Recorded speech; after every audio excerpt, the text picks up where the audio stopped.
sayang banget kalau kita tidak memanfaatkan energi matahari. Salah satunya Indonesia ini adalah di bawah garis negara di bawah garis khatulistiwa.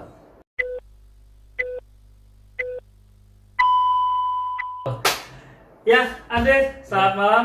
Malam. Ini pertama kali di itu ya, direkam-rekam gitu ya. Kayak grogi-grogi gitu. Nah, biasa kalau Andre itu kalau lagi ketawa sih gitu.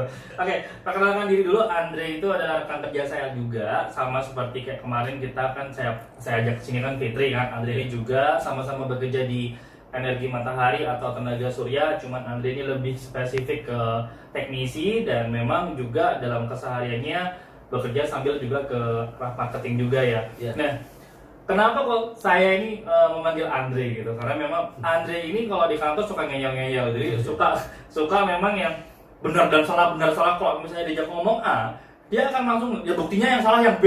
Kalau dari B, buktinya yang salah yang C. Nah, itu Andre. Tapi memang ide-ide dia sebenarnya, cara berpikir dia yang berbeda dari yang lain ini sebenarnya adalah cukup brilian juga, cukup bagus juga untuk dilihat orang dan membuka pemikiran-pemikiran orang banyak gitu. Dan memang kami, maksudnya saya sendiri tidak semata hanya menjual tenaga surya, malah dibantu dengan pemikiran-pemikiran Andre ini. Jadi banyak hal-hal yang saya tangkap dan pengen saya ceritakan kepada teman-teman kali ini. Nah, Andre ini tidak biasanya ya, kamu kan nggak mau kalau dibilang tenaga surya, panel surya. Dia lebih ngomong ke arah pemanfaatan energi matahari. Oh, pemanfaatan energi matahari, kayaknya gitu kali. Pemanfaatan cahaya matahari atau sinar matahari. Nah, dia lagi grogi jadi biasa bahasanya kayak gitu. Oke, mulai lagi dari pertanyaannya langsung. Sebenarnya pemanfaatan cahaya matahari itu apa sih, Bre? Kalau pemanfaatan sinar matahari itu ya kita memanfaatkan sinar matahari. Tentunya yang kita sering temukan di siang hari. Banyak sekali kan, kita hampir tiap hari kita kan kena terik matahari. Nah, itu yang kita manfaatkan untuk kita konversikan menjadi listrik yang dapat kita gunakan untuk kebutuhan gedung atau maupun kita untuk kebutuhan rumah tangga, atau bisa juga digunakan untuk kebutuhan-kebutuhan yang menggunakan energi listrik. Itu yang kita dapat gunakan. Oke. Jadi menurut si Andre itu kan cahaya ini bisa dikonversikan menjadi energi dan diterapkan di bangunan atau apapun yang membutuhkan energi listrik. Yeah. Nah, cara kerjanya gimana sebenarnya? Kalau cara kerjanya sendiri itu sebenarnya kita menggunakan sebuah lempengan-lempengan yang biasa kita sering bisa kita sering temuin atau kita tahu seperti yang ada di PCU di pinggir jalan. Itu atasnya itu pasti ada lempengan. Lempengan itu yang biasa kita sebut namanya panel surya. Nah, itu yang kita dapat gunakan untuk menyerap sinar matahari. Nah, setelah itu kita alirkan ke namanya perubah arus. Mungkin ya banyak orang udah tahu namanya inverter untuk merubah arus dari DC ke AC. Nah, dari situ setelah itu kita tinggal sambungkan saja ke bangunan rumah kita untuk kita sambungkan di jaringan-jaringan rumah yang dapat kita langsung gunakan. Jadi dalam artian kita secara otomatis kita mengurangi penggunaan PLN di siang hari itu. Jadi matahari masuk langsung digunakan, langsung kepotong. Jadi kita langsung merasakan lah. Jadi apa yang kita pakai itu pada waktu itu juga, pada detik itu juga kita mendapatkan energi langsung dari mataharinya. Yeah. Jadi matahari sinar masuk ke bangunan kita, misalkan rumah saya ini pakai AC gitu misalnya. Jadi AC-nya langsung dapat dari energi surya itu. Yeah. Oke, bagus banget. Dan yang saya ini nih ya pertanyaannya yang kamu selalu menggebu-gebu ke orang dan sebagainya, dan kamu selalu heran, kok bisa ya orang itu kok kayak gini ya pola pikirnya, kok bisa ya kok orang ini kok nggak tertarik dengan panel surya ya, kenapa ya, padahal ini tuh hal yang bagus banget, hal yang luar biasa banget, dan memang seharusnya, nah ini nih seharusnya semua warga Indonesia ini sudah memanfaatkan cahaya matahari. Nah, ini ilmunya dia yang seperti ini nih yang sebenarnya tambahan buat saya. Nah, kenapa kok kamu berpikir bahwa sebenarnya semua warga Indonesia itu harus memanfaatkan cahaya matahari? Iya. Why, mengapa? Jadi begini, sebenarnya apalagi di Indonesia, menurut pandangan saya itu kurangnya pengetahuan atau sosialisasi mengenai PLTS itu sendiri. Untuk memanfaatkan energi matahari itu sangat minim, hampir jarang lah ditemuin, apalagi orang-orang awam atau orang-orang ya yang belum tahu mengenai manfaat sinar matahari itu sendiri. Yang mereka tahu ya sampai saat ini ya kita gunakan listrik dari PLN, kita bayar tiap bulan, ya sudah. Jadi kita nggak repot lagi. Tetapi sayang banget kalau kita tidak memanfaatkan energi matahari. Salah satunya Indonesia ini adalah di bawah garis, negara di bawah garis khatulistiwa. Jadi sayang banget kalau kita ini tidak memanfaatkan itu.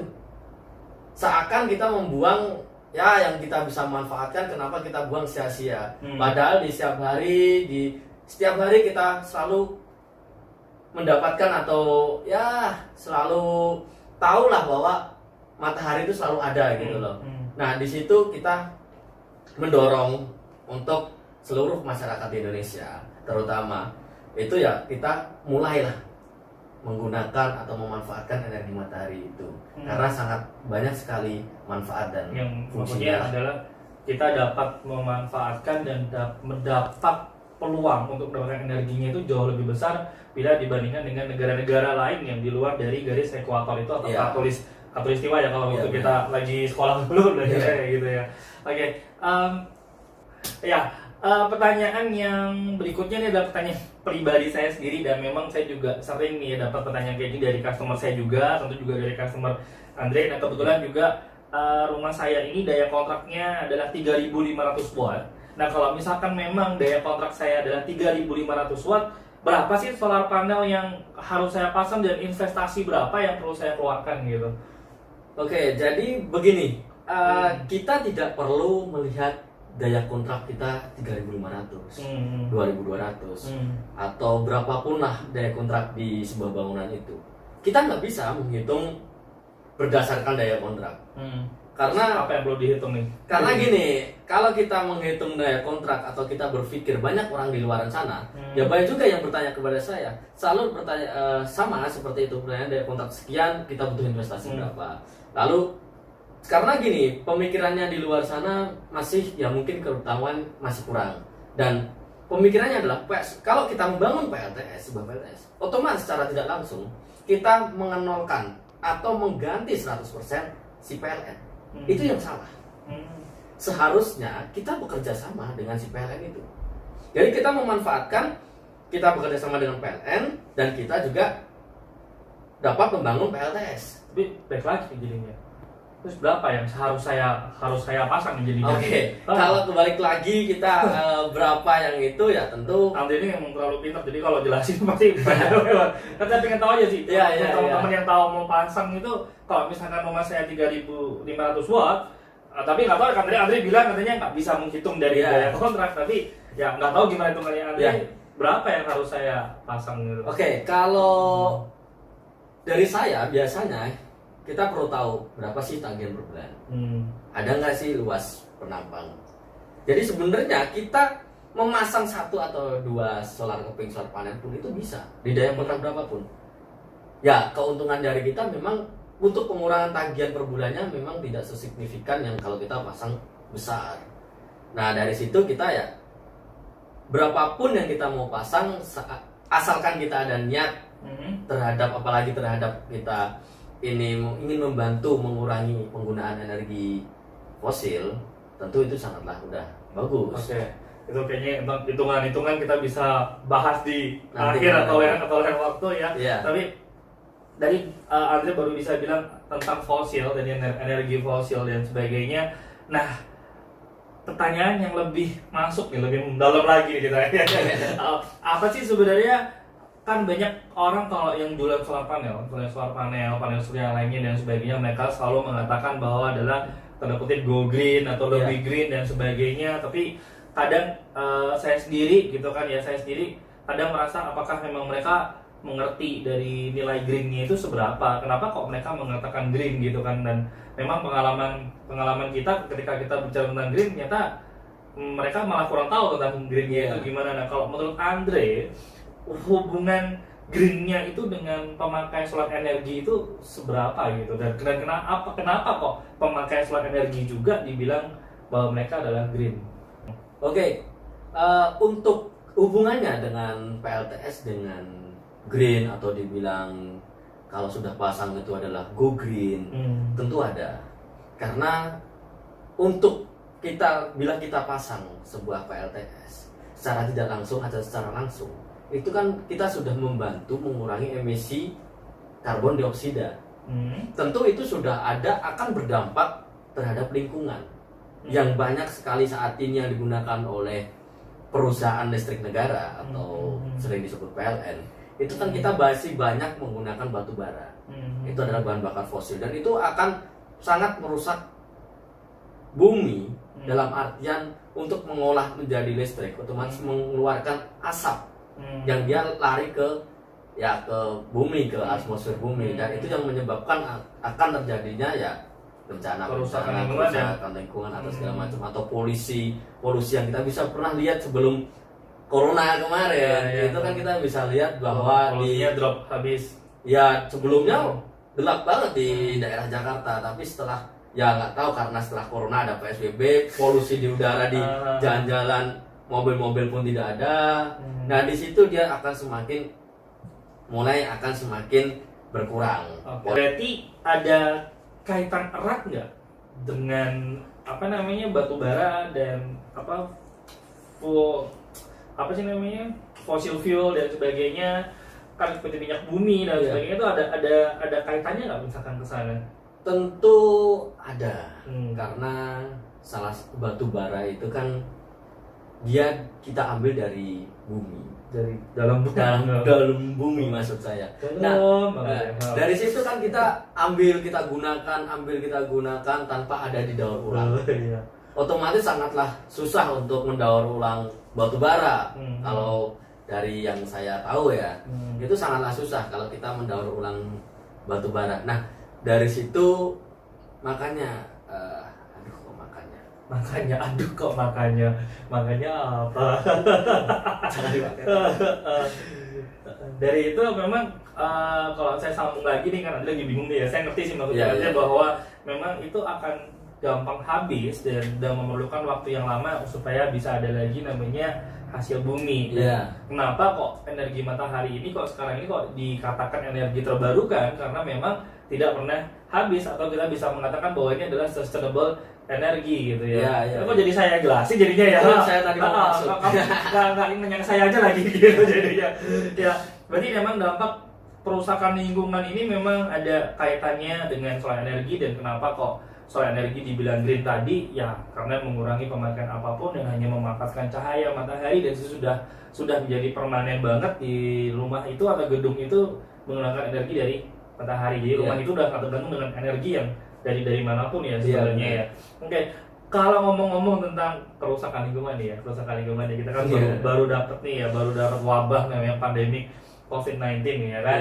Dan banyak orang juga bilang kerusakan lingkungan ini sangat berpengaruh kepada COVID-19. Nah, ada nggak hubungannya dengan pemakaian solar panel terus nanti COVID-19-nya jadi berkurang, atau kalau misalnya dengan menggunakan solar panel sendiri COVID-19-nya bakal nggak ada, atau ada nggak sebenarnya relasinya antara panel surya dengan lingkungan dengan COVID-19 itu sendiri? Ada nggak ya? Jadi gini, kalau panel surya kita gabungkan dengan corona.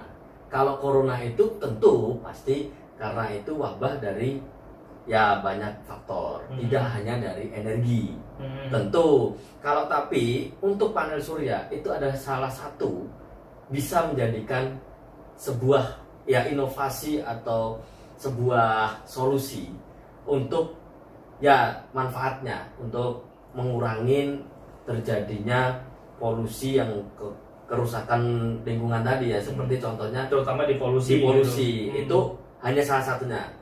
Tetapi kalau untuk corona sendiri kan sebenarnya gini, kalau polusi jelek dalam arti polusi buruk, polusinya kotor ya, itu imun di tubuh kita otomatis bisa melemah dan kita gampang terserang penyakit. Nah, dari situ untuk panel surya sendiri itu makanya saya bilang tadi ada manfaatnya untuk membantu mengurangi kerusakan polusi tadi, untuk membersihkan polusi yang ya banyaklah faktornya lah Oh gitu. untuk Jadi membersihkan kamu laut. ini teknisi solar panel apa dokter jadinya gitu? Kalau saya ya hanya baca-baca aja Oh, lah. hanya baca-baca aja. Jadi Iya. memang menurut Andre sendiri panel surya ini memang ada erat kaitannya dengan polusi, dan memang polusi ini juga sebagai yang kita ketahui sebagai apa namanya pembuat, katanya mendukung untuk melemahkan imun kita gitu ya. Iya. Dan gara-gara lu nanya gitu, jadi gua mau nanya lagi nih jadinya. Kok di Boleh, Cina, boleh. di Cina nih, di Cina, ya Iya. kan? Ini langsung kebentang di pikiran saya gitu ya. Di Cina, Iya. ya kan? Kan China itu termasuk pemakai solar energi bisa dikatakan terbesar lah di Iya. di dunia, benar nggak ya? Iya, benar. Ya, benar ya, terbesar di dunia. Kok malah sumber penyakit COVID-nya di Cina gimana? Iya, Jadi iya, nggak iya. jadi pakai panel surya dong Benar, orang-orang. benar. Jadi gini, kalau di yang saya tahu juga, dalam arti ya mungkin bisa nanti kalau ada salah ya bisa dikasih Disalahkan masukan lah oh, ya. ya. Ya, Kalau ada masukan, salah, komen, kalau ada salah disalahkan. Ya, Gitu. jadi gini. Kalau ada yang benar Ya, disalahkan lagi. Benarkan. Oh, dibenarkan lagi. Ya, oke. Jadi gimana hubungannya antara Ya, ya. Cina dengan COVID-19 Ya. dan memakai Cina energi? di negara Cina Hmm. memang dia termasuk terbanyak atau terbesar pengguna panel surya. Iya. Tapi itu memang ada dampaknya. Dan mengapa tadi kenapa kita memang mengapa di negara Cina itu gampang banget, atau dari sana anggapannya kan banyak di luaran sana, pasti di negara Cina ini adalah pusatnya awalnya dari corona COVID-19. yang tersebar di seluruh dunia. Dari Cina sendiri itu sebenarnya belum full menggunakan PLTS. Memang terbesar, memang terbanyak. Tapi dari penggunaan listrik di sana itu masih mereka mengandalkan batu bara. Itu yang, dan hanya sekian persennya aja penggunaan PLTS di sana. Nah, dan faktor corona sendiri itu bukan hanya dari polusi seperti yang saya bilang tadi. Banyak karena pola hidupnya, makanannya. Nah, di situ yang menyebabkan terjadinya virus-virus corona itu dapat muncul dan lalu dapat cepat menyebar. Ya, itulah salah satunya ini. Oke. Berarti kalau misalnya menurut Andre kan karena Cina ini belum seluruhnya memakai panel surya kan, Iya. sehingga energi terbarukan juga belum terlalu diterapkan banget, dan Iya. memang walaupun dia sudah jadi penerapan yang nomor 1 di dunia yang terbaik. Dan pertanyaan saya nih ya, kalau misalnya Cina menerapkan 100% energinya dari energi terbarukan, Iya. tidak hanya cahaya dari matahari aja ya, apakah COVID-19 tetap ada atau nggak ada? Kalau pola hidup kita nggak sehat, walaupun polusi kita bersih, tapi pola hidup kita nggak sehat dengan makanan-makanan yang termasuk yang kita bisa lihat di pasar yang dijual belikan di sana, tentu pasti akan kena. Tetapi Kalau makan untuk Batman gitu Ya. ya, Batman-nya di mana? Batman kalau dimakan kan kasihan. Iya, kamu kan perlu jadi Batman. Joker berarti dong. Iya. Itu tentu tetap akan si corona ini, virus ini tetap akan ada. Oke. Tetapi berbeda dengan negara yang 100% atau hampir 90% dia sudah menggunakan panel surya. Contoh di Iceland. Itu dia bener nggak sih? Iceland. Di Iceland dan Nggak apa-apa. di Iceland itu dia sudah hampir 90% dia menggunakan PLTS.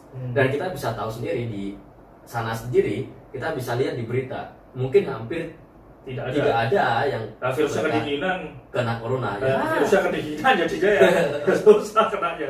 Tapi emang penyakit flu ini malah sebenarnya kan di tempat yang dingin kan ya. Ya. Di Iceland cukup berhasil dong ya.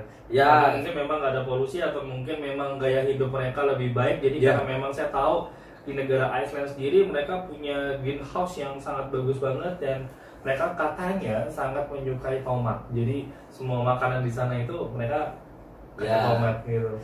Memang ya pola hidup itu juga berpengaruh juga, Hmm. asal kita mau makanan-makanan yang sehat. Ya. apalagi tambah didukung dengan menggunakan solar energi atau mungkin kendaraan yang lebih lebih ramah lingkungan dengan atau pertanian yang lebih baik dan sebagainya akan jauh lebih markotop ya. Iya tentu. Jadi kan kalau Andri kan selalu nih bilangnya dari tadi tentang soal energi terbarukannya adalah energi pemanfaatan sinar matahari, bahwa ini merupakan salah satu langkah untuk membersihkan polusi yang ada di mungkin Indonesia ya kita bisa bilang, atau dunia juga sangat-sangat bermanfaat. Nah, gimana khususnya di Indonesia kalau menurut kamu nih, gimana dengan misalnya kincir angin kan juga bisa menghasilkan listrik kan, atau wind turbine atau water turbine atau kincir air dan sebagainya. Nah, kalau menurut Andre, pemanfaatan yang energi terbarukan yang di lainnya apakah lebih baik atau lebih buruk atau gimana? Kok kayak dari tadi energi terbarukan cuma ngomongnya matahari aja gitu. Gini, jadi semua bagus. Energi terbarukan itu sangatlah bagus. Jadi kita bisa memanfaatkan mau dari angin, air, matahari, sampai gas bumi, itu kita bisa manfaatkan untuk kita olah menjadi energi listrik. Akan tetapi di Indonesia itu undang-undangnya belum ada. Oh, undang-undangnya belum ada. Iya. Yang udah ada yang? Yang udah ada itu hanya baru matahari. Oh, baru matahari. Nah, itu di situ yang kita masih namanya kita di negara Indonesia, tentu kita harus mengikuti undang-undangan atau peraturan yang ada. Jadi ya saat ini yang masih bisa dimanfaatkan ya hanya matahari. Hanya matahari. Tapi kalau dari hasilnya sendiri, apakah mereka bisa menghasilkan dengan hasil yang lebih baik atau memang benar-benar baik? Dan kalau memang iya, misalkan di negara tetangga sendiri, gimana sih cara mereka memanfaatkan? Apakah bisa satu rumah ini semuanya yang ada saya bisa jadikan energi listrik, itu boleh nggak? Misalkan saya punya sepeda nih, sepeda fitness, ya kan sepedanya saya kayu. Begitu saya kayu jadi listrik, saya pakai di rumah, gitu boleh nggak sebenarnya? Kalau kita atau listrik yang saya kayu tadi saya jual deh ke pemerintah, gitu bisa nggak? Gitu? Seharusnya itu bisa. Seharusnya itu bisa. Ya, tapi kan masih kembali lagi karena undang-undang. Kalau untuk itu, kalau kita contoh seperti tadi di luaran, tentu bisa banget. Contoh semua kayak misalkan kincir air yang dia dapat misalkan selokan-selokan nih kita manfaatkan. Kita buat aja di selokan itu arusnya itu kita rubah dengan menggunakan dinamo yang bisa dia berputar dan menghasilkan energi. Itu bisa. Atau kita seperti namanya kincir angin. Kalau kincir angin emang tidak efektif untuk di perkotaan. Tapi untuk di kota mana nih? Jakarta? Di perkotaan ya, kota-kota yang padat seperti Jakarta atau kota-kota mana lainnya, itu dia sangatlah kurang karena anginnya nggak begitu kencang. Tapi kalau untuk di pinggir-pinggir pantai itu sangatlah bagus. Tapi juga kembali lagi undang-undangnya belum ada. Ya.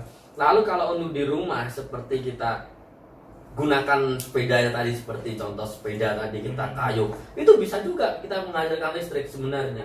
Karena kita ini kan sudah kita menggunakan yang namanya sistem grid tie, itu yang kita memanfaatkan jaringan PLN yang sudah ada, yang kita bisa jual beli ke PLN.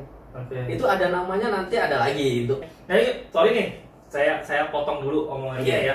Jadi kan kalau misalnya kayak kemarin tuh di Sulawesi atau di Kalimantan tuh ya yang ada energi angin itu, di mana? Sulawesi ya, atau Kalimantan yang disahkan oleh Jokowi dan sebagainya dan besar banget itu baling-balingnya ya kan. Itu mereka juga dijual ke PLN atau gimana gitu ya kan? Itu undang-undangnya bisa jalan mereka. Jadi begini, itu kan dimiliki oleh negara. Kalau untuk negara biasanya mereka ditembuatkan seperti kincir angin itu banyak di daerah-daerah, itu ada di Jogja pun juga ada yang mereka menggunakan energi angin. Tetapi memang tidak bisa dijual belikan. Seperti ya yang saat ini kita pakai dengan sistem grid tie ini, dia tidak bisa. Semua yang menggunakan kincir angin itu untuk di tempat-tempat yang belum terjaring oleh listrik, dan itu pun menggunakan baterai. Nah, kalau kita bandingkan menggunakan baterai, ya tentu baterai kan ada limbahnya, dan itu pun milik negara. Memang mereka ada undang-undangnya juga, tapi untuk perusahaan, untuk pembangkit ya adalah perusahaan-perusahaan yang memang diperbolehkan. Tapi kalau untuk di rumahan seperti kalau kita milik pribadi, nah, itu belum bisa. Jadi kalau untuk milik pribadi kita memanfaatkan kincir angin masih belum bisa. Ya, kalau kincir-kincir yang lainnya, tapi kalau kincir-kinciran masih boleh kan ya? Boleh. Oke, nanti pertanyaan yang terakhir buat Andre ya, supaya nggak kepanjangan aja. Saya nih, misalkan saya tertarik ke energi matahari ya sebenarnya kan ya. Nah kan memang di energi matahari sendiri seperti yang kita ketahui ada dua tipe cara pengerjaannya, yaitu adalah yang on grid dan ada yang off gridnya. Andre bisa menjelaskan nggak perbedaannya on grid dan off grid itu apa, dan lebih baik kita menggunakan yang mana, yang on grid atau yang off grid? Wah, ini pertanyaannya jawabannya kayaknya panjang. Jawabannya panjang. Kan dapat kerjaan tiap hari dong menjelaskan ini kan. Kalau untuk perbedaan on grid dan off grid itu adalah namanya sebenarnya kan hanya sebutan di salah satu sistem ya. Cara kerja sistem ini. Itu ada on grid dan off grid. Perbedaannya adalah yang satu pakai baterai, yang satu enggak. Nah, kalau yang untuk off grid biasa kita sarankan itu untuk yang memang tidak ada PLN sama sekali. Itu tidak ada jaringan listrik sama ya, tidak ada jaringan listrik sama sekali. Itu kita baru sarankan untuk menggunakan off grid. Tetapi kalaupun di perkotaan dan sering mati listrik juga kita sarankan ke off grid. Karena dia agar dia dapat bila mati listrik atau mati PLN itu dia masih bisa ada backup seperti genset, tapi ini lebih ramah lingkungan karena tidak mengeluarkan bising, tidak mengeluarkan asap, tentu jauh lebih green. Genset yang tak bersuara kan? Ya, genset yang tak bersuara. Tapi walaupun genset tak bersuara kan tetap masih menggunakan bahan bakar, minyak, masih menggunakan bensin juga. Nah, ini masih jauh lebih ramah lingkungan lagi. Nah, itu tadi yang ke off grid. Jadi kita harus membangun ada baterainya juga. Jadi ada panel surya, ada inverter untuk merubah arus, lalu kita menggunakan baterai, baru kita gunakan ke beban. Nah, berbeda dengan on grid. On grid ini sebenarnya sangatlah simple. Dalam artian begini, kita ini sudah ada jaringan dari PLN. Kenapa kita tidak memanfaatkan itu? Ya, memang on grid ini bila kita mati listrik, kita tentu ikut mati. Karena dia ini adalah mengikuti arus dari si PLN, kabel dari PLN. Nah, kalau kabel PLN-nya mati, ya kita harus mati. Kalau enggak, kita membangkitkan energi, tetangga ada kerusakan, satu jalur, ya bisa konslet nanti di sana. Kesetrum orangnya. Orangnya bisa kesetrum. Nah, di situ di situ si PLN membuat peraturan juga bahwa namanya kalau kita pasang on grid, itu harus ada namanya ya sertifikat yang untuk tidak loss arus itu tadi. Ya. Jadi kalau dari Andre sendiri misalnya ada pilihan on grid sama off grid, itu Andre pilih yang mana dan kenapa kok bisa pilih yang itu? Kalau suruh milih ya tentu saya pasang dua-duanya. Kenapa seperti itu? Gini, karena kita pasang on grid kita bisa jual beli ke PLN. Yeah. Kelebihan di siang hari kita bisa jual ke PLN. Tentu jauh lebih efisien. Nah, kenapa saya menggunakan juga off grid? Tentu saya gunakan dengan peralatan-peralatan kecil. Contohnya seperti lampu-lampu atau ya pompa air yang kecil-kecil aja. Jadi pada saat mati listrik tentu masih bisa gunakan listrik sendiri. Nah, itulah. Dan pesannya rumah kita nyala sendiri ya. Nah, itu adalah bisa jadi sebuah kebanggaan. Orang mati listrik, nah punya tuh, saya sudah pasang panel surya. Kejadian kayak gitu. Banyak. Oh, banyak. Banyak yang dari saya customer itu yang mereka bangga dengan saat mati listrik. Rumah gua nyala nih ya. Ya, rumah gua nyala nih. Nyala sendiri. Ya, tapi ada juga yang mereka bangga juga dengan dari tagihan misalkan yang 1 juta setelah pasang listrik dia langsung turun. Pasang solar panel. Langsung turun tagihannya. Nah, itu sangat bangga dia. Kan lebih jauh lebih efisien. Lebih bangga tagihan gua nggak ada nih kayak gitu ya. Tagihannya. Oke, sebagai penutup aja, Andre sendiri apa yang ingin Andre sampaikan untuk para penonton nantinya mengenai lingkungan atau mengenai soal energi? Nah, Andre ini ingin menyampaikan apa sesuatu dari kalimat terakhir dan sebagai penutup kita. Pesan buat para penonton ya. Jadi teman-temannya Andre nanti kan nonton. Jadi pesan dari di sini boleh kok ajang titip pesan juga sih. Kalau untuk panel surya ya, terutama untuk energi terbarukan. Bolehlah kita memasang 1 atau 2 keping saja di atap bangunan rumah kita. Itu udah sangat sekali membantu untuk melestarikan lingkungan terutama bumi ini. Oke. Apalagi kita dengan memasang solar panel, Baru dengar pertama kali. Oke, terus. dengan memasang solar panel tentu kita dapat membantu si perusahaan negara, listrik perusahaan negara itu dapat mengurangi penggunaan bahan bakar fosil. Itulah, marilah kita Marilah kita, apa ya? Nah ya, 1, 2, 1. Marilah kita berdoa bersama. Oh iya, oh ya, aku mau ngomong gini. Oke, 3, 2, 1. Marilah kita memanfaatkan energi matahari, apalagi energi matahari itu energi yang sangat gratis. Tentu dari saya, semoga kalian yang nonton dari pembicaraan tadi setelah lihat video yang saya jelaskan, ya nanti setelah pasang ini ngubungin kita dan mau pasang. Wow, oke, terima kasih Andre untuk kedatangannya dan inspirasinya tentang solar energi, sangat bagus banget. Ya, semoga pembicaraan kami berdua ini bermanfaat bagi yang lainnya dan bagi kalian yang ingin tahu lebih lanjut nih ya mengenai solar energi atau energi terbarukan atau apapun yang katanya ramah lingkungan. Ya, semoga kami dapat konsultasinya atau memberikan konsultasi kepada kalian, dan itu semuanya gratis ya kalau dari Andre ya. Kalau dari saya bayar kali ya.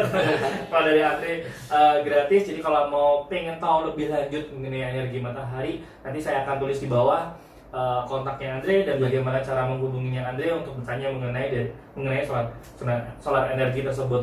Oke, kalau gitu kami pamit undur dulu. Saya Satya dan ini Andre. See you, bye, dan sampai ketemu di video selanjutnya. Thank you.